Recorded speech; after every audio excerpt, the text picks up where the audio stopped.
Enséñanos a obedecer tu voz, renueva nuestra mente y corazón para vivir en tus propósitos por tu palabra, oh Dios.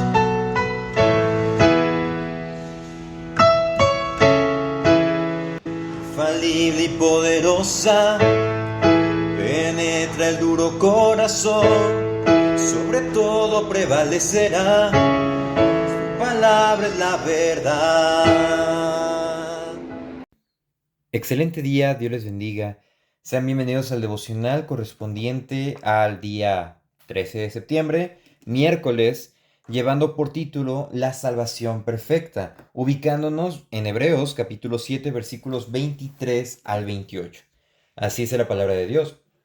Y los otros sacerdotes llegaron a ser muchos debido a que por la muerte no podían continuar, mas este, por cuanto permanece para siempre, tiene un sacerdocio inmutable, por lo cual puede también salvar perpetuamente a los que por él se acercan a Dios, viviendo siempre para interceder por ellos, porque tal sumo sacerdote nos convenía, santo, inocente, sin mancha, apartado de los pecadores y hecho más sublime que los cielos, que no tienen necesidad cada día, como aquellos sumos sacerdotes, de ofrecer primero sacrificios por sus propios pecados y luego por los del pueblo, porque esto lo hizo una vez para siempre, ofreciéndose a sí mismo, porque la ley constituye sumos sacerdotes a débiles hombres, pero la palabra del juramento, posterior a la ley, al Hijo hecho perfecto para siempre. La salvación perfecta. En el día de hoy vamos a ver dos puntos, el cual siendo el primero, propósito inmutable.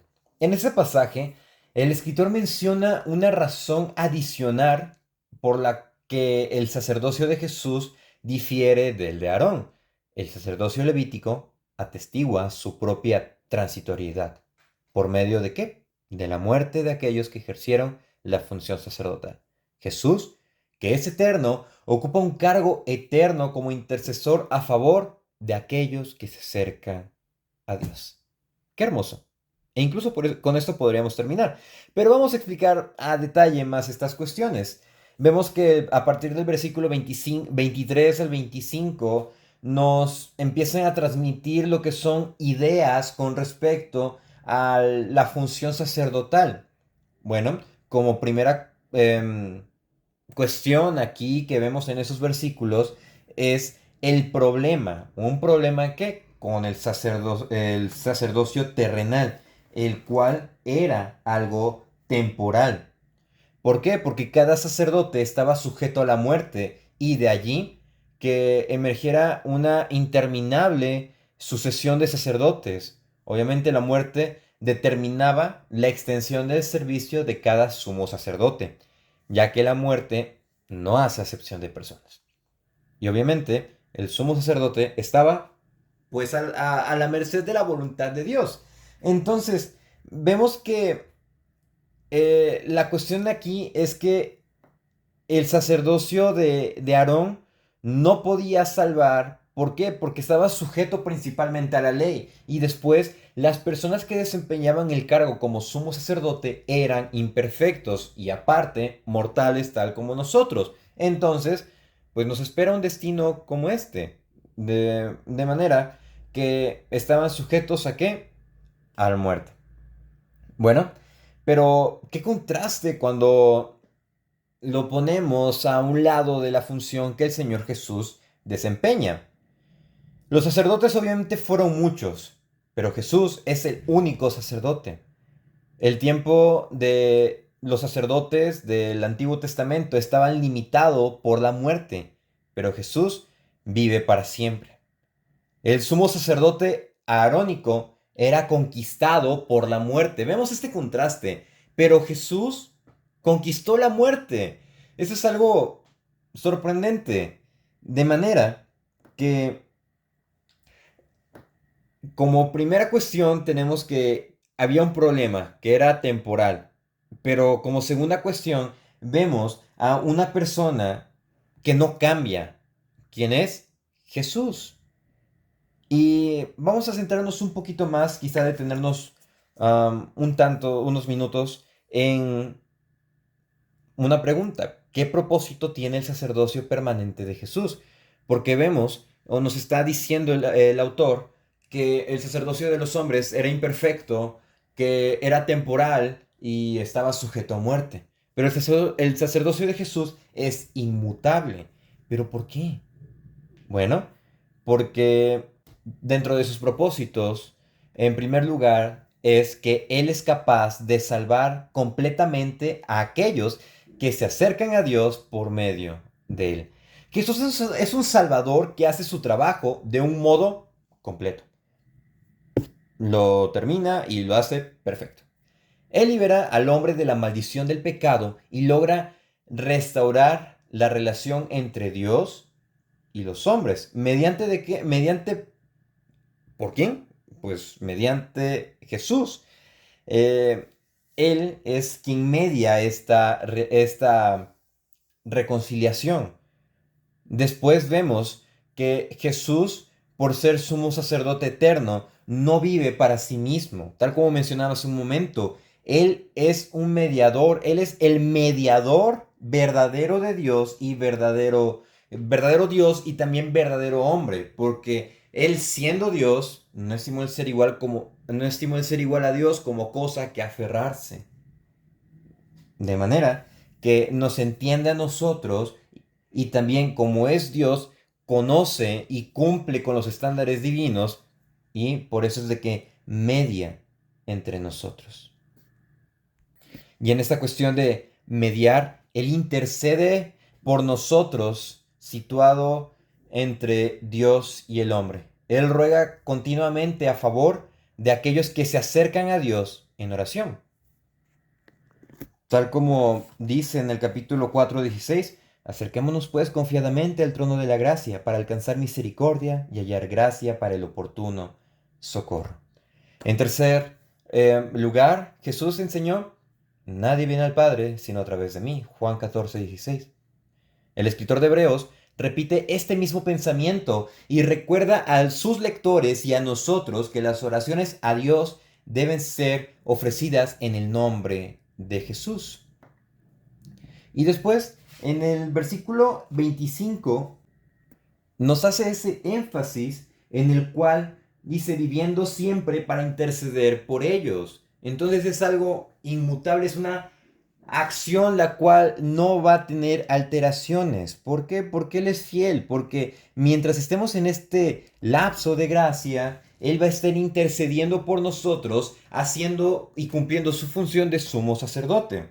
Como segunda instancia tenemos perfecto en todo, cumpliendo o abarcando los versículos 26 al 28.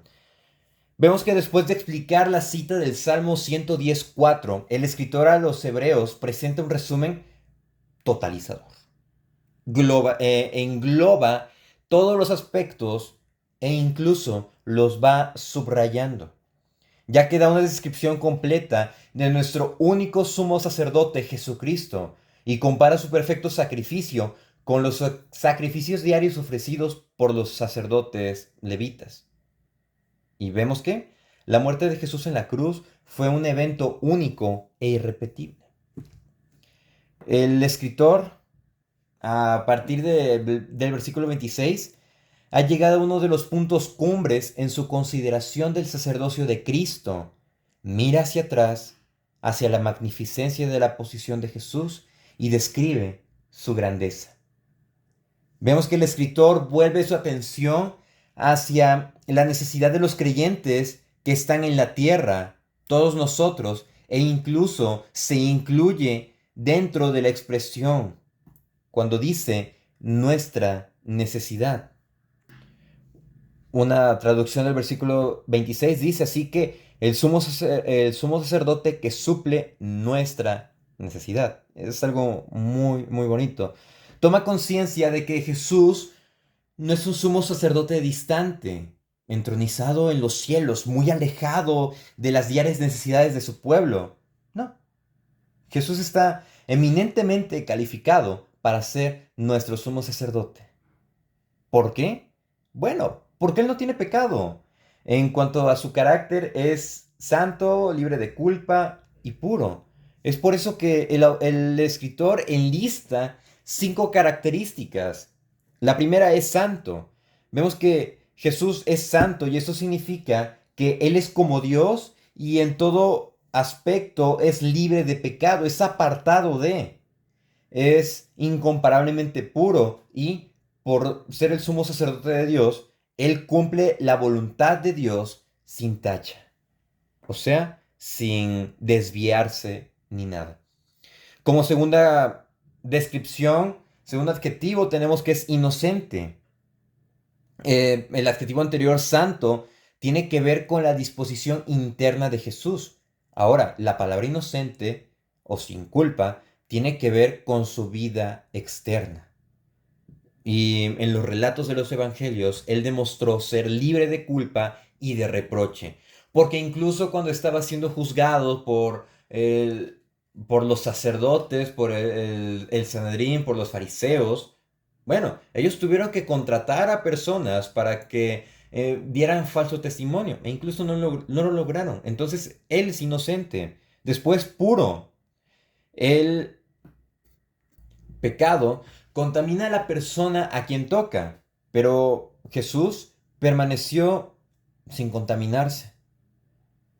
De manera que Él no, Él no cometió pecado, Él fue perfecto y Él es puro. Después, apartado. La razón por la que Jesús permanece puro es porque no ha tocado el pecado, no cometió pecado. No fue como nosotros. Obviamente, conoce nuestros problemas porque se hizo hombre, pero no cometió pecado. Fue apartado del pecado, separado del pecado. Y después, hecho más sublime. El significado es evidente. Jesús ocupa la más alta posición imaginable. Estar a la diestra de Dios. Vemos también que los sumos sacerdotes designados para representar a gente pecadora estaban ellos mismos manchados por el pecado. Al llegar ante Dios, ellos tenían plena conciencia de sus propios pecados, lo que en efecto hacían nulos sus esfuerzos para servir a Dios. Para llegar a ser eficientes, ellos tenían que ofrecer sacrificios animales que quitaran sus propios pecados, y entonces llevaban ellos ante Dios los sacrificios hechos por el pecado del pueblo. Dios les había dicho que la sangre de un animal expiaba el pecado. Ellos tenían que admitir entonces que esas ofrendas eran una clara indicación de que dichos sacrificios no podían competir con la enormidad del pecado. El sacerdocio de Aarón exhibía los rasgos de la temporalidad y una ineficacia, de su labor. ¿Por qué? Porque debía ser reemplazado por un sacerdote que fuera eterno. Ellos simplemente era sombra, figura de lo que iba a venir. ¿De quién? De la obra de Cristo. De su labor perfecta. Y en esta parte, en este devocional, nosotros podemos apreciar cómo el escritor enseña que Jesús es sacerdote y que al mismo tiempo se convirtió en sacrificio. Cristo, en su ofrenda de sí mismo, hecha una vez y para siempre, fue de acuerdo al orden de Melquisedec. Y el sacerdote aarónico nunca podía presentar un sacrificio genuino tal como Dios lo requería. El sacrificio genuino solo podía ser traído por Jesús, que tenía el poder de derrotar la muerte y la capacidad de demostrar obediencia perfecta. Y eso es lo que nosotros debemos de aspirar. Lo que nosotros debemos de entender es que nuestra salvación no es algo al azar. Nuestra salvación depende de alguien perfecto y viene de un plan increíblemente elaborado que nosotros apenas podemos apreciar ligeros esbozos de la soberanía y de la gracia de Dios. Es por eso que nosotros debemos de todos los días reconocer de la obra perfecta del Señor. Y en este proceso seguirnos maravillando y entregando nuestras vidas, porque nuestra salvación es parte de un propósito inmutable y es gracias a un sacerdote, a un sumo sacerdote perfecto en todo. Dichas cualidades nosotros debemos de aspirar y las vamos a lograr cuando estemos ante la presencia de Dios. Pero en nuestros días, en este tiempo, nos encontramos en un proceso llamado santificación progresiva, en el que vamos dejando cosas que dañan nuestra vida cristiana y deseamos asemejarnos cada día más como Jesús y peleamos contra el pecado, no en nuestras fuerzas, sino gracias a la misericordia de Dios. Que podamos persistir en esas verdades, que podamos apreciar esta doctrina todos los días y que podamos llevarlo a la práctica. Dios les bendiga. Cielo y tierra desvanecerá, tu palabra permanecerá. Cielo y tierra desvanecerá, tu palabra permanecerá. Enseña